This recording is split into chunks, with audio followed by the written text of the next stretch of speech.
महत्वपूर्ण 70। मैंने इशारा किया था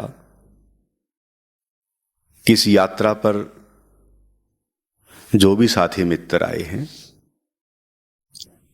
एक बाह्य यात्रा तो आप कर रहे हैं, एक अंतस की यात्रा भी साथ साथ चल रही है। भले ही कोई एक 70 में आया या 2 या 3 या 4, मैंने कहा था कि कोई अगर एक में भी नहीं आया और अगर इसमें वो सम्मिलित होता है तो भी मुझे उम्मीद और आशा है कुछ किरण मात्र हो सकता है कि उसके भीतर कुछ अनुभूति आ जाए। तो इसलिए इस अंतिम 70 निर्वाण ध्यान में आप सबका तहे दिल से, हृदय से स्वागत है, स्वागत है, स्वागत है। निर्वाण, मुक्ति, मोक्ष, स्वतंत्रता, ये 4 शब्द विशेषकर जुड़े हैं उस मानव की अंतिम यात्रा से। लेकिन संसार है और अभी गीत सुन रहे थे, चारों तरफ माया का जाल है और इस संसार, इस माया के जाल में व्यक्ति उलझा है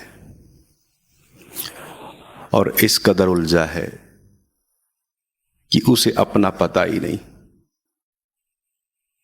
इसलिए हम सब अपने स्वयं को जानने के लिए यहां बैठे हैं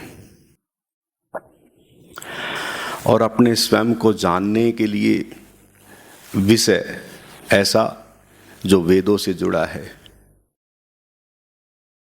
जो ऐसी धार्मिक ग्रंथों में इसके जिक्र हैं, लेकिन आज के समय इस तरह की बातें अजीब सी लगती हैं। लेकिन ये तो अजीब बातें सदा होती रहेंगी, आगे भविष्य में भी होती रहेंगी, क्योंकि मंजिल तो वही है। भले ही जाने अनजाने में आप यहां तक पहुंचे, मंजिल वही है। इसलिए ये जो चारों तरफ जिसे हम माया समझते हैं, जैसे शंकराचार्य जी इशारा करते हैं, जगत मिथ्या ब्रह्म सत्य। लेकिन आज अब वो समय नहीं है कि मानव की चेतना और विज्ञान या परम वैज्ञानिक अब इस समय ये कह सकें कि जगत मिथ्या ब्रह्म सत्य है। इसलिए हम उस जगत के यथार्थ को अनुभव करते हुए उस ब्रह्म सत्य में विचरण कर रहे हैं। इसलिए हमारे लिए जगत भी सत्यपूर्ण है, विज्ञान की भी एक वास्तविकता है और अध्यात्म की भी एक अपनी वास्तविकता है। लेकिन इतना जरूर है कि इस वैज्ञानिक या विज्ञान की शरीर और मन की जो एक प्रणाली है, उसका भी उतना ही महत्व है जितना आत्मा और परमात्मा का महत्व है। इसलिए हम इसे ऐसे नजरअंदाज नहीं कर सकते। इसलिए अगर हमें इस यात्रा पे निकलना है तो हमें शरीर को भी उतना ही सम्मान देना होगा, अपने मन को भी उतना ही सम्मान देना होगा और विज्ञान को भी, जो दिखने वाला जगत है, विज्ञान का अर्थ जो दिख रहा है, पृथ्वी, नक्षत्र, चांद, तारे, सब जो दिखने वाले हैं, उनको भी उतना ही हमें सम्मान देना होगा। और हमें जिसके कारण ये सब है, जिसके कारण शरीर व मन है, जिसके कारण पूरा विज्ञान है, जो बाह्य जगत है, उसको भी हम उतना ही सम्मान की दृष्टि से देखते हैं, जिसे हम आत्मा कहें या परमात्मा कहें। इसलिए आनंद में जीवन धारा एक ऐसी धारा है जो अध्यात्म और विज्ञान का एक समन्वय है। यहां आप देख रहे होंगे और आप धीरे धीरे जान रहे होंगे कि यहां की यात्रा बड़ी सहज, सरल और बड़ी सुगमता से आप धीरे धीरे, आपको पता भी नहीं लगता और आप उसके अंदर तक पहुंचने के लिए तैयार हो जाते हैं। और रही शरीर व मन के संपूर्ण स्वास्थ्य की बात, मुझे लगता है कि शरीर के स्वास्थ्य के साथ साथ मन भी आपका काफी हद तक स्वस्थ हो रहा होगा और आप उस अब यात्रा पर निकलने जा रहे हैं जिसके कारण ये सब चीजें हैं। तो इसलिए आधी यात्रा आपकी समझ लो शरीर व मन, और आधी यात्रा आपकी आत्मा और परमात्मा से जुड़ी है।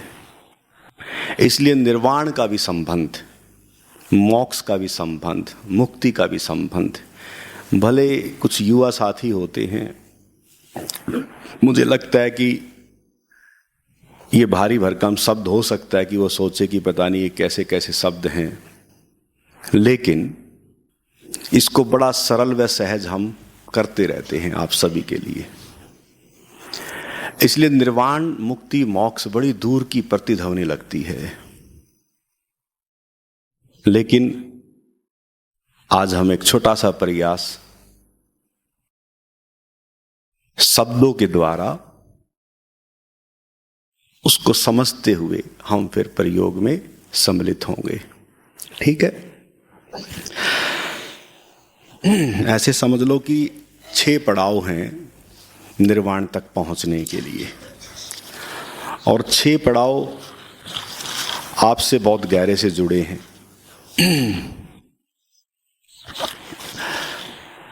और वो ये जो 6 पड़ाव हैं, जिक्र बहुत बार हुआ है, लेकिन कहते हैं कि अगर कोई चीज रिपीट भी होती है, अच्छी चीज, तो सुन लेनी चाहिए, है ना। जैसे 6 पड़ाव बड़े प्रीतिकर हैं, जैसे दृष्टा की चर्चा बहुत हुई है, आपने सुनी भी होगी। अगर हम देखें कि दृष्टा की जो मंजिल है या यात्रा है, वह ध्यान की यात्रा है, जिसे हम कहते हैं कि कंप के प्रति जागरूकता का संबंध दृष्टा से जुड़ा है, और उस कंप के प्रति अगर हम जाग जाएं तो ध्यान बन जाता है। सिंपल सा है। दृष्टा का मतलब क्या है कि जब भी, कभी भी, किसी भी परिस्थिति के कारण अगर आपके भीतर कोई भी कंपनता होती है, उस कंपनता को देख लेना, उस कंपनता के प्रति सचेत हो जाना, सजग हो जाना दृष्टा है। इसमें ज़्यादा डिटेल में नहीं जाएंगे, सिंपल सी बात आप समझ लें कि आपको अगर कोई गाली देता है तो आपके भीतर कंप पैदा हो जाता है। जैसे ही वो कंप पैदा हुआ गाली के कारण, तो आप बस उसे देखें और उसके प्रति सचेत हो जाएं।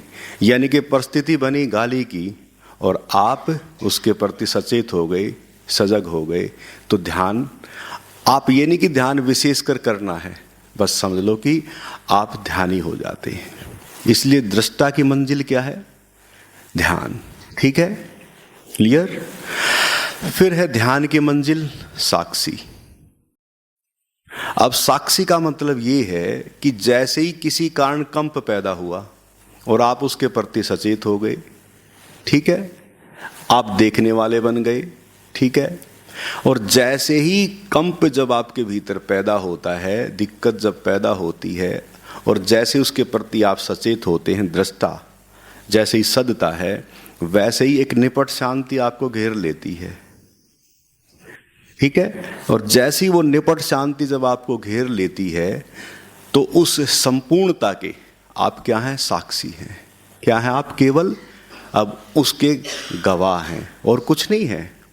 केवल अब आप संपूर्ण उस स्थिति के, उस परिस्थिति के कारण जो आपके भीतर एक निपट शांति अनुभव हुई है, उसके आप क्या हैं? केवल साक्षी हैं, गवाह हैं।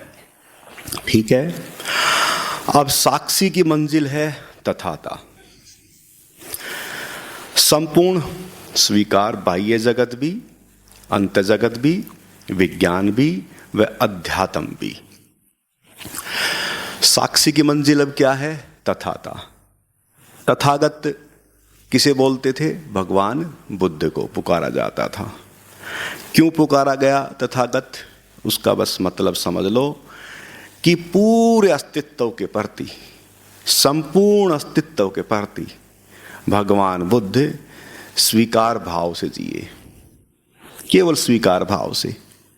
स्वीकार भाव का मतलब है कि आपके जीवन में बहुत उठक पटक होती है, दुखदाई भी और सुखदाई भी, सभी कुछ आपके चारों तरफ होता रहता है।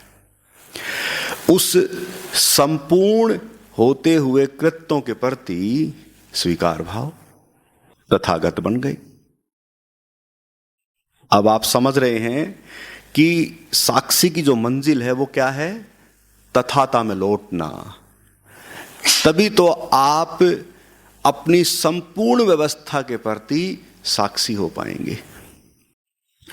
और आप जैसे हैं वैसे अपने आप को आज अभी इसी समय स्वीकार भाव से भर जाएं, अभी भर जाएं। ये स्वीकार भाव कोई शब्द नहीं, ये आत्मसात करना होता है। स्वीकार भाव जो आत्मसात कब होता है? जब आप उसे सही में अनुभव कर लेते हैं। इसलिए अनुभव से संबंधित शब्द उपजे हैं। शब्दों तक सीमित रहेंगे तो फिर गड़बड़ हो जाएगी। इसलिए मैं फिर इशारा कर रहा हूं कि जैसे भी हैं आप अब इस समय, अभी आप अपनी पूरी अवस्था, जहां जन्मे, जिस रूप में हैं, जिस गांव में हैं, जिस शहर में हैं, जिस देश में हैं, जिस क्षेत्र में हैं, जिस भाषा से जुड़े हैं, जिस धर्म से जुड़े हैं, जहां भी जिस भी स्थिति में आप हैं, स्त्री हैं कि पुरुष हैं, जो परिवार आपको मिला है, जैसा परिवार आपको मिला है, जैसे अड़ोसी पड़ोसी आपको मिले हैं, जो भी है, जैसा भी है, उसमें आप कुछ नहीं कर सकते। केवल क्या कर सकते हैं? स्वीकार। ठीक है, ये है तथाता। अब इसको थोड़ा समझते जाना कि हम धीरे धीरे अगर यहां तक पहुंचते हैं तो तथाता की मंजिल है सुमरिन। अब थोड़ा सा आपको समझना है कि तथाता की मंजिल जो सुमरिन है, ये सुमरिन क्या? ओंकार के प्रति सचेत, सजग, होश पूर्वक होना, ओंकार के प्रति जागना, उसकी याद में रहना, उसके सुमरिन में रहना, सीधा परमात्मा के प्रति सचेत। अब ताली बजा सकते हैं आप। महत्वपूर्ण है बात। हम धीरे धीरे शरीर की अवस्थाओं से, मन की अवस्थाओं से, संपूर्ण अवस्थाओं से गुजरते हुए, जिसके कारण सब कुछ है। अब जो ओंकार है, जैसे मैंने कहा कि शरीर के प्रति सचेत, मनोव्यवस्थाओं के प्रति सचेत, अब धीरे धीरे अब यहाँ इशारा क्या हो रहा है कि तथाता की मंजिल क्या है? सुमरिन है। और अब सुमरिन क्या है? ओंकार के प्रति सचेत, सजग होना। अब ये जो ओंकार क्या है? अब सीधी सीधी बात है कि परमात्मा के प्रति सचेत होना, सजग होना। अब आप सोचेंगे चलो शरीर के प्रति तो हम सचेत हुए, चलो ठीक है, विचारों के प्रति भी सचेत हुए, चलो श्वासों के प्रति भी सचेत हुए। अब ये ओंकार क्या? ये ओंकार अस्तित्व की ध्वनि है, ये ओंकार अनाहत ध्वनि है, ये ओंकार नाद है, जो शब्द चारों तरफ आप सुनते रहते हैं। ये ओंकार जो है मौन है, ये ओंकार परम मौन है, ये ओंकार आपके शरीर के एक एक रोमे से जुड़ा है, एक एक कोशिकाओं से जुड़ा है। ये ओंकार आपके मन के विचारों से जुड़ा है। ये ओंकार आपकी भावनाओं से जुड़ा है। ये ओंकार आपके संकल्प व विकल्प व आपकी कल्पनाओं से जुड़ा है। ये ओंकार आपके एक एक रंध्र से जुड़ा है। यानी कि ये ओंकार आपके स्थूल जगत के हिस्से से जुड़ा है। ये ओंकार पूरे ब्रह्मांड का फैलाव, जो पूरा जगत है, जो पूरा विश्व जो हम चारों तरफ देख रहे हैं, इस पृथ्वी नक्षत्र चांद तारों को जो हम देख रहे हैं कि एक सघन हो गई ऊर्जा का जो पिंड है, उस पिंड के एक एक कण से, अणु से, परमाणु से इस ओंकार का संबंध जुड़ा है। और इसी ओंकार का संबंध इस आकाश से जुड़ा है। इसलिए आकाश में भी वह है और नक्षत्र चांद तारों का कारण भी वही है और हमारे स्थूल जगत के एक एक रोमे का कारण भी वही है, हमारी भावनाओं का कारण भी वही है। और जो हमारे भीतर कहते हैं ना कि परमात्मा हमारे भीतर, कितने लोग स्वीकार करते हैं कि परमात्मा हमारे भीतर? आत्मा कहां? आनंद कहां? प्रेम कहां? क्रोध कहां? ईर्ष्या द्वेष कहां? अहंकार कहां? पूरा बाजार सब यही। अब जो पूरा बाजार आप लेके पैदा हुए हैं, कहां रहना पसंद करोगे? प्रेम, शांति, आनंद, या ईर्ष्या द्वेष क्रोध अहंकार, या मैत्री करुणा? कमाल है, पूरा बाजार आप लेके जन्मे हैं। अगर बाजार में जाएं कि मुझे 1 किलो क्रोध दे दो, या कहे कि 2 किलो प्रेम दे दो, मिलेगा? है कोई बाजार ऐसा? कहां मिलेगा वो प्रेम? कहां है उसकी मार्केट? कहां है उसका बाजार? और अब मैं कहूं कि आत्मा कहां, परमात्मा कहां? बस अब इसका मतलब समझो कि बाहर भी वही है और भीतर भी वही है। बाहर जाओगे, कहते ना कि पाताल में जाओगे तो मैं हूं, आकाश में जाओगे तो मैं हूं, 10 दिशाओं में मेरा वास है। कोई ऐसी जगह नहीं है जहां मेरा अस्तित्व ना हो। ये महावाक्य भगवान श्री कृष्ण कह रहे हैं। लेकिन हमने क्या किया कि शब्द पकड़ लिए, कृष्ण का चेहरा पकड़ लिया, लेकिन वो तो चेता रहे हैं कि इतने थोड़ी ना अहंकारी हैं भगवान श्री कृष्ण की वो अपने आप को दिखा रहे हैं कि मैं। इसको थोड़ा समझो, समझ लो थोड़ा इसको। वो उस मैं की बात नहीं कर रहे, वो कह रहे हैं कि जिसको मैंने जाना है, जिसे मैंने अनुभव किया है, उसका 10 दिशाओं में उसका वास है। पाताल में जाओगे तो उसे पाओगे, आकाश में जाओगे तो उसे पाओगे, सभी जगह उसी का वास है। लेकिन जो ये वाक्य बोलते हैं हम उसे पकड़ के बैठ जाते हैं और अपने आप से चूक जाते हैं। आप सबको पता है, हम खूब कथाएं सुनते हैं और इन कथाओं का कहीं ना कहीं हमसे भी बहुत गहरे से संबंध जुड़ा है। कहते कि हनुमान अपनी शक्तियों को भूल गए थे। कहते हैं कि किसी ने फिर उनको उनकी शक्तियां याद दिलाई, है ना? मुझे भी पता था, लेकिन अच्छा किया बताया। अब ऐसे समझ लो कि क्या हुआ कि शेर के बच्चे को भेड़िया उठा ले गया। अब शेर के बच्चे को जो भेड़िया उठा ले गया, तो जैसे भेड़िया पलते हैं वैसे ही वो पला और धीरे धीरे बड़ा हो गया शेर। अब वो तो उन्हीं के पीछे आगे अपना दौड़ता रहा जैसे भेड़िया अपने काम करते हैं। अब देखा किसी शेर ने, अरे कमाल है, भेड़ियों के झुंड में जो है शेर का बच्चा। अब उसकी बात हजम नहीं हुई, ये क्या हुआ भाई? अब कभी बच्चे को उठा ले गए थे तो अब वो वैसा ही हो गया। तो अब जो है क्या किया, शेर ने उसे पकड़ लिया, बोला इधर आ। अरे तू शेर है? बोला नहीं, मैं तो गीदड़ हूं। मैं तो भेड़िया हूं। अब आप थोड़ा समझना, वो कह रहा कि मैं तो भेड़िया हूं। वो कह रहे भाई तू शेर है। बोला कि नहीं मैं तो भेड़िया हूं। वो मान ही नहीं रहा। तो अब शेर ने क्या किया, बोला ऐसे बात नहीं बनेगी। वो उसको लेके गया और जहां पानी था ना, पानी में उसका चेहरा दिखाया कि देख तू कौन है। तब उसकी समझ आई कि हाँ मैं तो सही में कुछ अलग हूं इनसे।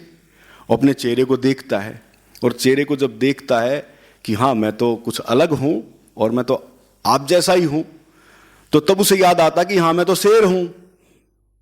अब वो भेड़ियों की तरह ही आवाज कर रहा है। अब बोले कि ये आवाज, बोला कि कुछ नहीं है, अब धाड़ मार। बोला कैसे, बोला ऐसे। तो जैसे ही फिर उसने धाड़ मारी तो वो शेर हो गया।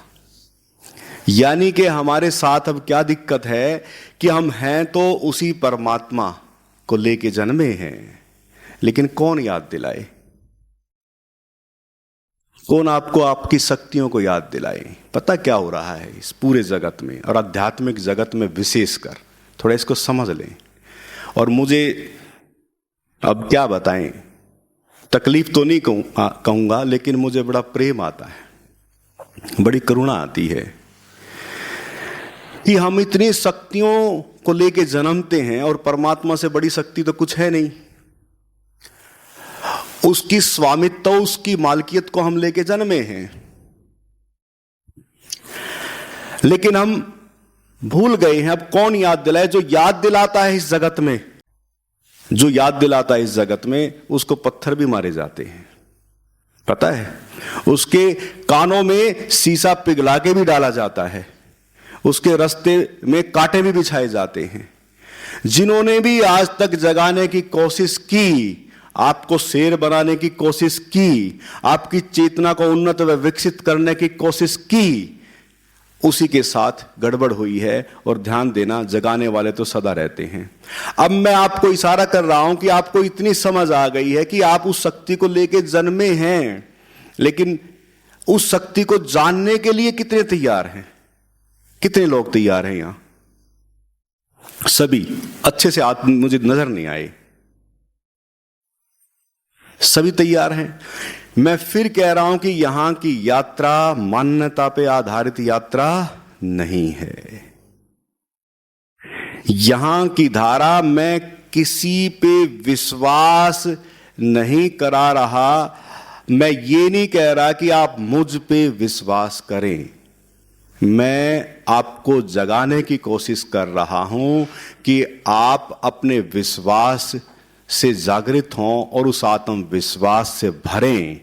और वो जो आत्मिक बल होगा, जब आप उस आत्मा को जान लेंगे, तो आप अपने तल पे तो संतुष्ट होंगे। ध्यान देना, निर्वाण और मुक्ति का मतलब क्या है? जब आपके जीवन में वो घटना घट जाए, सेटिस्फैक्शन, आध्यात्मिक जगत की और विज्ञान के जगत की। और जैसे ही वो सेटिस्फैक्शन और संतुष्टि, संतोष आपको जब प्राप्त होगा, तो फिर आप उस परमात्मा के साथ सदा रहने वाले बन जाते हैं। इसलिए आपको पता है कि शक्ति मेरे भीतर पड़ी है, और कोई जगाने के लिए प्रयास भी करता है तो फिर कहते हैं कि समय नहीं है। घूमने के लिए आप सबने समय दे दिया, आ गए आप। और मैं कहूं कि अभी जब झुंडपुर में जो विशेष, जब परम ज्ञान परम अनुभूति, जो विशेषकर ओंकार से जुड़ी हुई जो साधना है, जो समाधि का योग का मार्ग है, जब 5 दिवसीय कार्यक्रम की जब वहां आपको इंफॉर्मेशन मिलती है, तो फिर वहां के लिए समय नहीं होता। कमाल है, जीवन बीत रहा है। और मैं कह रहा हूं कि आओ अपनी शक्तियों को जानो, जिसे आप लेके जन्मे हैं, लेकिन समय नहीं है। और फिर वहां जाके आप व्यस्त हो जाते हैं। यहां तो आपने घूमने के बहाने बहुत अच्छे से समय निकाल लिया, आप निकाल लेते हैं, लेकिन मैं बस इतना चाहूंगा कि वहां भी ऐसी घूमने की सोच के आप समय निकाल लेना। मैं विश्वास से भरा हूं, अगर आप सब यहां जैसे बैठे हैं, अगर वहां उस कार्यक्रम में जब आप ऐसे बैठेंगे, तो फिर मैं आपसे पूछूंगा, जैसे भगवान श्री कृष्ण ने अर्जुन से पूछा कि क्या इसे तू काट सकता है या इसे जला सकता है? तब भगवान कृष्ण कहते हैं कि यही वह शाश्वतता है आपकी, जो ना कभी काटी जा सकती, ना कभी जलाया जा सकता, ना कभी से खत्म किया जा सकता है। यही वह सत्य सनातन है जो सदा रहता है। यही वह आत्म तत्व है आपका जो कभी ना मिटता है। और फिर मैं आपसे पूछूंगा सभी से कि जो अब अनुभव में आई है बात, क्या इसे काट सकते हैं, या इसे जला सकते हैं, या इसे खत्म किया जा सकता है? एक भी व्यक्ति आपके भीतर से ये नहीं कह सकता कि हाँ इसे खत्म किया जा सकता। आपके भीतर से गर्दन हिलेगी कि नहीं। और तब मैं पूछूंगा कि ये अनंत अनंत असीम, इसकी कोई सीमा? आप कहेंगे कि नहीं। मैं कहता हूं कि जब तक अनुभव नहीं होगा तो ये जो मैं बातचीत भी कर रहा हूं, भले ही आपको आनंद आ रहा हो, भले ही आपके भीतर जिज्ञासा अगर जग रही है तो अच्छी बात है, लेकिन मैं कहूंगा कि इन्हीं बातचीतों से लोग संतुष्ट होकर चले जाते हैं। मैं कहता हूं कि संतुष्ट मत होना जब तक आप खुद अनुभव ना कर लें। मेरी बातों पे कोई विश्वास मत करना। किसी ग्रंथ पे विश्वास करने की आवश्यकता नहीं है। अगर ग्रंथ पढ़ रहे हैं तो उस ग्रंथ में उस चीज को खोजो जो जगाने की बात कर रही हैं। मैं फिर इशारा कर रहा हूं। इसलिए अगर इस पूरी पृथ्वी पर अगर देखें, वो किसी भी धर्म से जुड़ा है, या वो ईसाई धर्म से, या वो इस्लाम धर्म से, या हिंदू या जैन या बौद्ध से जुड़ा है, या किसी भी मतांतर से जुड़ा है, ज्यादातर आध्यात्मिक यात्रा में कि बस आशीर्वाद मिल जाए काम हो जाएगा, नहीं। आप जो ये आशीर्वाद या इस तरह की जो कृपा की जो बात कर रहे हैं, इसका मतलब आप अभी बेसहारा हैं, पंगु हैं। बेसहारा पंगु इसलिए हैं क्योंकि आप अभी बैसाखियों के सहारे चल रहे हैं। अभी आपको वह आत्मिक बल या परमात्मा का जो बल जो लेके जन्मे हैं, अभी उसका बोध नहीं है आपको। इसको थोड़ा समझना, कड़े शब्दों में इशारा कर रहा हूं। अगर आपको उस मुक्ति के मार्ग पर अगर अग्रसर होना है तो मैं चाहता हूं कि गुरु एक मार्गदाता है केवल, ध्यान से समझ लेना। आप अगर उसी गुरु के प्रति प्रेम में पड़कर केवल आशीर्वाद तक अगर सीमित रह गए तो आप उस मंजिल तक नहीं पहुंच सकेंगे। मैं चाहता हूं कि आप उसे जाने और उस अनुभव के बाद आपके भीतर अगर कोई कृतज्ञता का भाव और श्रद्धा का भाव, अगर प्रेम का भाव जन्मता है तो वो कल्याणकारी है आपके लिए। वो कल्याणार्थ ऊर्जा आपकी औरों के लिए काम आएगी। गुरु तो कल्याण की मूर्त है, उसको छोड़ दो। इसलिए मैं फिर इशारा कर रहा हूं। ये जो मैं इशारा इसलिए कर रहा हूं कि आप सब उस ओर अग्रसर होने के लिए तैयार हैं। मुझे पता है कि आप उस ओर बढ़ने के लिए तैयार हैं।